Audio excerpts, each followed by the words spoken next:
Oi, gente, tudo bem? Vamos para mais uma aula hoje? Nosso assunto de hoje é a influência africana no processo de formação da cultura afro-brasileira.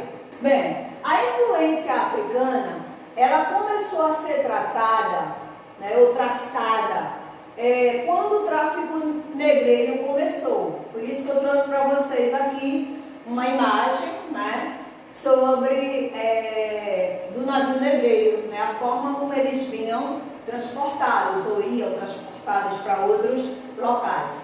O escravo, ele era considerado um elemento de suma importância no campo econômico no período colonial, tá? Existiam vários produtos que eram importantes, mas a mão de obra escrava, ela era de suma importância, ok? E aí aqui tem um navio, a gente pode falar também qual o período de tráfico negreiro, e diáspora também, porque vieram para o Brasil, mas também foram para outros locais. Aqui era a forma como eles muitas vezes eram transportados, tá? Aqui ainda está muito legalzinho, eles eram, a maioria das vezes, acorrentados uns aos outros. Lá, próximo. O escravo, segundo esse autor, tá? Desse texto que a gente está falando, o escravo, ele era considerado os pés e as mãos dos senhores de engenho. Por quê? Porque eu falei que ele era de suma importância no campo econômico. Não poderia haver mão de obra, trabalho, desenvolvimento dentro dos engenhos, se não houvesse o escravo. Então, ele era quem ia para a lavoura, era ele quem moía, era ele quem plantava, era ele quem colhia, Então, era ele que transportava até o local de venda, os portos de venda, Então, por isso que ele era considerado os pés e as mãos dos senhores de engenho. E aqui vocês estão vendo, uma das formas como era feita a venda desses escravos, Era observado, os dentes, olho, ouvido, se era um produto, uma mercadoria, porque o escravo era considerado uma mercadoria, se era uma mercadoria de boa qualidade. Infelizmente, gente, a escravidão foi dessa forma, tá? Então, eles eram analisados, se eles não tivessem uma boa mercadoria, eles não eram vendidos, ok? Ou comprados.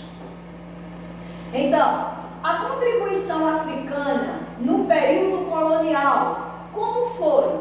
Foi no campo econômico, pelo fato deles estarem, serem, primeiro, de grande importância, eles tinham preço, Também, quando eles chegaram nos locais, esses escravos, eles também recriaram novas práticas culturais por meio dos contatos com outras culturas.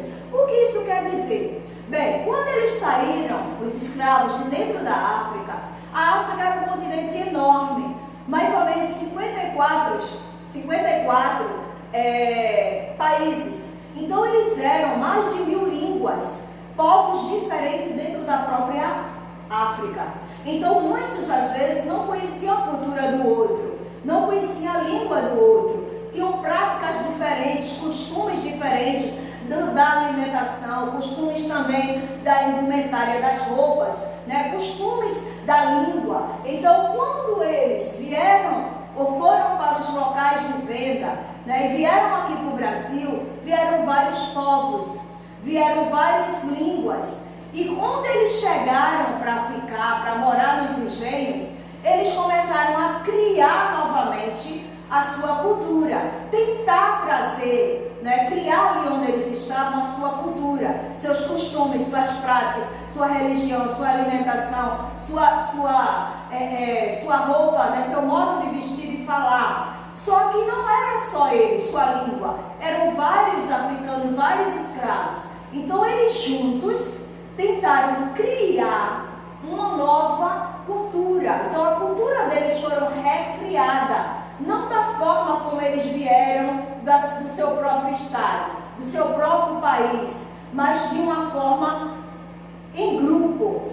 Um pouquinho, né, vamos dizer assim, do Congo, um pouquinho de Moçambique, né, cada um falando sua própria língua, seu próprio costume, se juntando para formar uma outra cultura ali, uma junção de vários costumes, ok? É isso que ele quer dizer, várias práticas. E aí, contingente no Brasil, como foi? Ao longo do período colonial e monárquico, ou seja, durante a colônia e a monarquia, né, brasileiro, foi grande a quantidade de escravos no Brasil, africanos aqui no Brasil. Por quê? Porque a maior mão de obra era escrava, tá? A maior mão de obra durante o período da colônia aqui no Brasil foi a escrava. E a escrava, primeiro foram os índios, agora os africanos. Porque os índios conseguiram, como eles conheciam as matas, eles conseguiram se libertar. Eles não conseguiram também trabalhar na agricultura, porque eles não tinham costume, começaram a fugir. Então foi prático, como eu falei na aula passada, foi prático trazer os africanos para o Brasil, tá? E aqui eu estou mostrando algumas práticas deles aqui no Brasil, ó, tá vendo?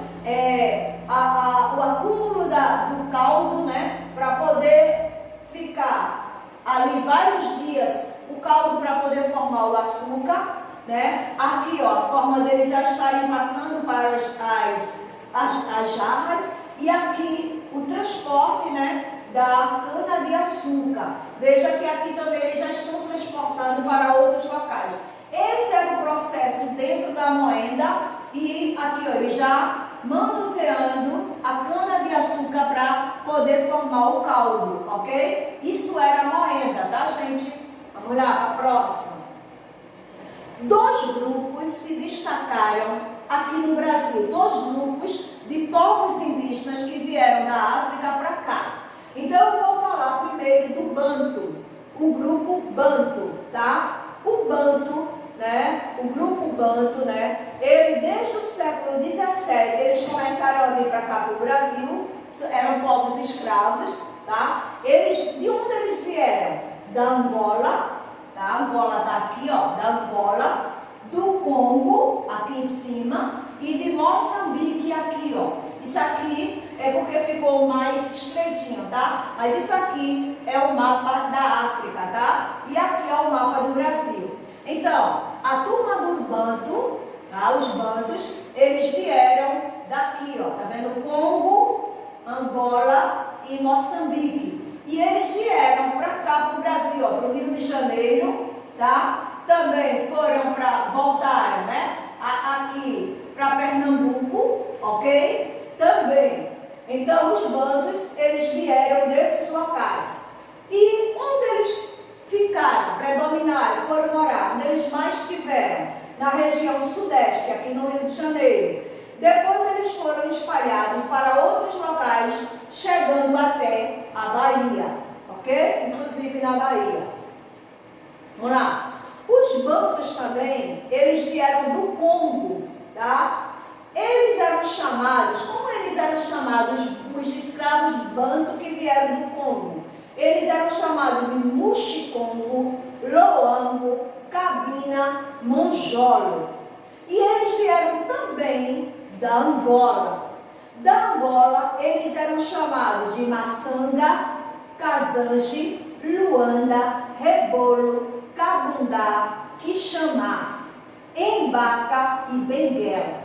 E aí, esses eram os povos, né, do Congo, e que eles eram chamados, e aqui os de Angola, tá? E aí eu trouxe para vocês alguns deles, algumas fotos deles para vocês verem. O povo de Angola, tá, que a gente falou aqui, Benguela, Cabinda, e o povo do Congo e de Moçambique, ok? Esses eram algumas das nações Banto, tá? Do grupo dos Bantos, esses aqui, ok?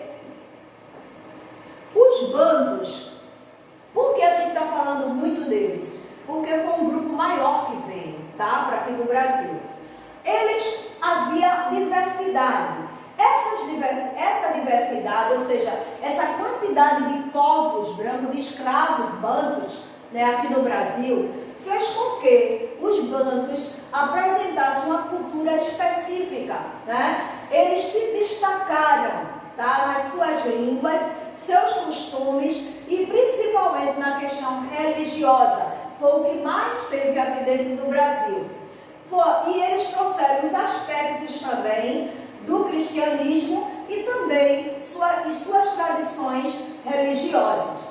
Porém, com o passar do tempo aqui no Brasil, eles viram seus cultos serem modificados e aí transformados em outras raízes, como vocês vão ver que o texto está trazendo essas raízes. Tá? O candomblé, falando da macumba também, que existia lá na África, né? E que vieram aqui para o Brasil e que foram modificados, como hoje existe o candomblé. Tá? É nesse sentido que eles estão falando, que com o tempo eles viram os cultos deles serem transformados. Ok? Aqui estão uma foto deles chegando aqui no Brasil, né? Vamos lá. E aí eu vou falar um pouco dos sudaneses. Não tem muita coisa, porque, gente, eu estou falando segundo o autor do texto, tá? Que vocês vão receber esse texto. Claro que existe outros autores que vai trazendo outras coisas, outros conhecimentos, né? Outras histórias desses povos. Mas eu estou falando restritamente desse texto que vocês vão receber, tá? Os sudaneses. Aqui eu trouxe também o povo Sudão, tá? Os sudaneses, eles eram provenientes da África Ocidental. Eles foram do Sudão e da costa da Guiné. Eles contribuíram para a identidade também afro-brasileira aqui no Brasil. Muito de suas práticas imperam até hoje no nosso meio. Tá? Os sudaneses, eles foram um grupo que também contribuíram para os povos aqui afro-brasileiros, descendentes junto, né, aqui no Brasil, contribuíram com algumas práticas que a gente tem até hoje. Aqui no Brasil, bantus e sudaneses se misturaram, certo? Muitas vezes a gente fala assim, os escravos que vieram para o Brasil. E muitas vezes a gente acha que era um povo negro, tudo africano, tudo escravo. Não. Os povos africanos, eles vieram, como eu falei, de vários países da África, vários costumes, várias práticas, tá? Várias religiões, várias roupas, tipo de roupas, várias das alimentações, ok? Várias línguas também. Mas quando eles chegaram aqui, eles se misturaram e deram resultando em cruzamentos biológicos, culturais e religiosos, ou seja, começaram a se misturar, a gente fala do cruzamento ou do miscigenação, ou seja, foram se casando, tendo filhos. Então muitos tiveram biologicamente pelo físico, cultura, pelos costumes e pela religião, tá? Também eles se misturaram com as suas etnias, ou seja, com seus tipos de povos, né? De vários países, as tradições e as práticas que eles também começaram a trazer, eles trouxeram da África para dentro do Brasil. E aqui eles se juntaram e começaram a trocar e recriar uma nova cultura aqui no Brasil, tá certo? E aí eu trouxe para vocês alguns costumes e tradições, fotos, tá, gente? Para vocês poderem conhecer. Aqui, ó, dos sudaneses a gente trouxe, ó, o tango, batuque, quitute, zumbi, samba, miçanga, cachumba, angu, tanga, muxongo. São nomes de coisas que a gente tem e coisas que a gente também pratica, né? O angu mesmo, que a gente costuma comer e a gente muitas vezes não sabe de onde, né? O batuque, a tanga, o quitute, que a gente fala, que quitute gostoso. Ou seja, são coisas que foram feitas, alimentações feitas, que foram também dos escravos, tá? O samba também. Eu trouxe para vocês, aqui vocês vão estar vendo, ó, Freire é o autor, tá? Porque no texto ele está trazendo essa fala no final com relação aos costumes desses povos, a influência, né, que os sudaneses e os bantos, escravos em geral, trouxeram para o Brasil.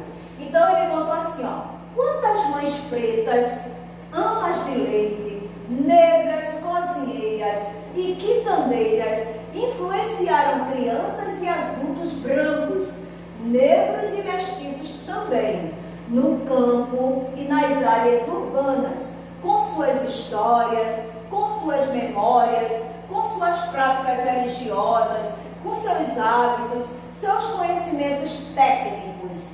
Ele botou entre, como se fosse uma pergunta, porque também outros povos influenciaram, mas aqui a gente está falando restritamente do povo africano.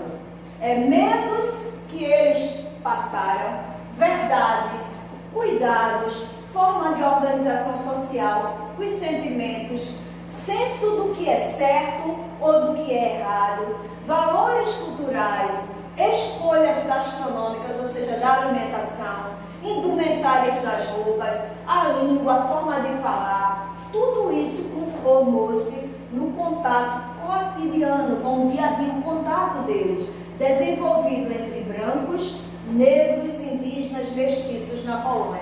Ou seja, todo esse povo, né, teve uma participação do índio, do branco, do indígena, todos conviveram. E os negros africanos, as mães, né, muitas mulheres também participaram no campo, né, nas senzalas, né, no meio rural, nas cidades também. Foram mães pretas, mães que cuidaram de crianças brancas, alimentaram, muitas vezes até deram de mamar, né, para poder aos filhos dos senhores brancos, né, eles trouxeram sua contribuição.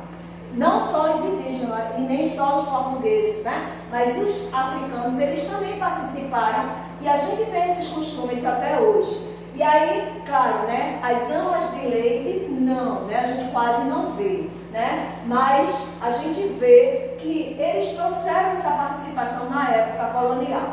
Vamos lá, o próximo. E aí eu trouxe algumas figuras, né, desse período para vocês poderem ver. Aqui a gente está vendo um engenho, tá? Esse engenho é aqui em Itamaracá, no nosso Pernambuco, no século XVII. Esse é um paisagista, né? um pintor holandês chamado Frans Post. Ele contribuiu, né, com várias pinturas dele, né, aqui no Brasil, principalmente aqui, ó, ele trouxe um engenho em Itamaracá, né? Aqui a gente está vendo, a forma, aqui era a moinha, né, onde eles trabalhavam, fazendo todo esse trabalho com a cana. Aqui, ó, eles levando, né, o transporte não só de alimento, mas também, muitas vezes, era de uma senhorinha, né, aqui dentro. Aqui, ó, era o local onde eles dormiam. Sempre era próxima, aqui era a casa, né, a casa grande, a casa do seu senhor. Isso aqui era um engenho, tá? Existiam outras coisas dentro do engenho, claro, as plantações, né, os canaviais, mas aqui a gente trouxe mais próximo para vocês verem. Vamos passar. Aqui também era o transporte mais próximo, aquela foto mais próxima, ó. Aqui, ó, o transporte do carro de boi, não só transportando na cabeça, como também transportando a cana de açúcar, tá?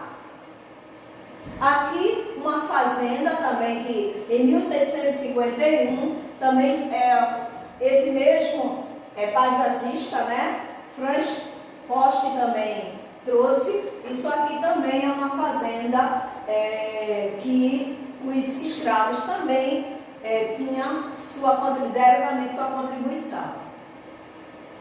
E aqui eu trouxe para vocês, ó, algumas mulheres negras na época colonial que também influenciaram na criação, na educação dos filhos dos senhores de engenho. Elas eram chamadas mães pretas, mulheres escravas que contribuíram para a educação de crianças brancas, tá? Na época colonial. E alguns costumes tá? De vendedoras, barbeiro, tá vendo? A profissão hoje, tá vendo? O costume de corte de cabelo. Isso muitas vezes, gente, eram pessoas que aqui pode ter sido da época pós-abolição. Aqui foi da época colonial que muitas vezes, né, eles tinham autorização, a gente vai ver um texto mais para frente, falando sobre esses costumes que eles tinham de estar vendendo também na rua, com autorização do seu senhor, né, mercadorias. Era uma forma também deles levar essa mercadoria para vender e trazia esse valor para o seu senhor, tá? Aqui, ó, as trocas culturais faziam parte do cotidiano dos escravos. Aqui, ó, tá vendo as quitandeiras, ó, vendendo coisas na rua, né? Aqui eles trabalhando no calçamento, na época já após a abolição. E aqui também uma forma de trabalho. Hoje a gente vê muitas pessoas tendo o costume de vender até nas feiras, né? Esses costumes foram sendo recriados, né? Claro que na época aí foi no período de escravidão. Hoje, graças a Deus, nós temos a liberdade, né, de escolher nossos trabalhos e a forma como a gente vai trabalhar. Mas tudo isso foram contribuições que eles trouxeram para a gente. E aí, a gente termina dizendo o seguinte: deste modo, foi delineando a língua falada no Brasil, a língua portuguesa, que foi amplamente influenciada pelo modo de falar dos escravos africanos e dos indígenas. Junto com os portugueses, a gente trouxe a nossa língua. E aí eu trouxe essa foto para a gente fechar essa aula, mostrando os povos que contribuíram, né, hoje para a formação do povo brasileiro. Claro que outros povos depois vieram, como os holandeses, árabes, ingleses e tantos outros, mas esses formaram, né, logo no início, indígena, os brancos e os negros. E aí, gente, nós fechamos, né, nossa aula de hoje, a influência, né, desses povos, né, na nossa participação hoje do nosso Brasil. Nós ficamos por aqui, agradecemos por mais uma aula, né? Foi muito bom estar com vocês e esperamos vocês na próxima aula. Beijo, fiquem na paz.